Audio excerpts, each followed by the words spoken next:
Good afternoon mga beshi. Na-miss ko ang ating pag-voice over. So mag-try tayo ulit mag-voice over mga beshi ko. Nagpunta nga po kami ng ilog at kung tawagin po sa aming mga Ilocano ay waig.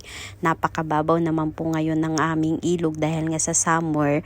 So ayan, ang mga bata nagbungkal na lang po para meron po silang mapagbabadan kahit na napakababaw ng aming ilog ngayon.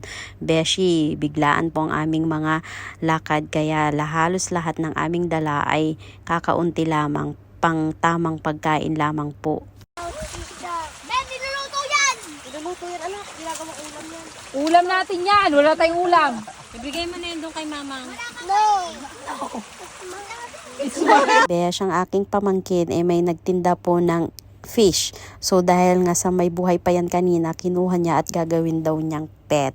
Nakakatuwa ang mga beshi ko, ang mga bata ngayon kasi nakaka-appreciate sila kahit napaka-konting bagay lamang.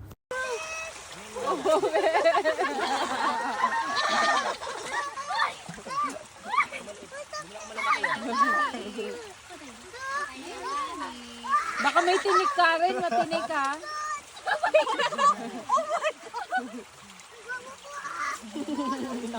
Bitawan, mag-swim yan dun sa far away. Naandyan din sila mama at sila auntie para po maglinis po ng isda. Nabili lang po namin yan sa mga nangingisda dyan sa may baba. At napakamura naman po ng kanilang benta. Ginawa po namin paksiw yun mga beshi ko. At ayan mga pinsan ko, mga pamangkin ko na nagbabad na. As you can see po, naghukay po sila para po mailubog lang yung kanilang katawan.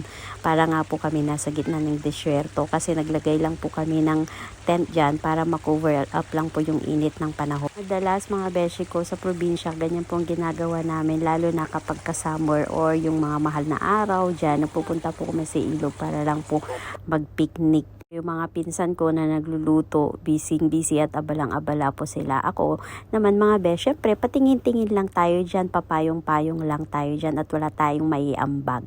So ayan mga besh, ang mga ating pagkain, diba? Napakasimple lang po niyan mga besh, pero napakasarap po nilang lahat. Madalas mga beshi ko kapag ka nauwi po kami, ganyan lang po. Madalas po kami dyan sa mga ilog-ilog na ganyan. Tapos magpipiknik kahit na wala naman po mga dalang mga pagkain. Mga kahit konti lang. Basta lang ba makapag-bonding ganyan mga beshi ko. At kung tutuusin mga beshi ko, kulang pa kami dyan. Wala pa yung mga pinsan naming mga lalaki na mahilig po talagang mag-picnic. Ito mga beshi ko, patapos na nga ang ating celebration kasi pauwi na po kami dyan. At balak po naming bumalik ulit next week para po ulit magbabadyaan. Pero for sure, marami na po kami napupunta ulit dyan sa ilog. Napakasaya po sa puso. Pagkaganyan po lagi ang aming mga senaryo mga beshi ko.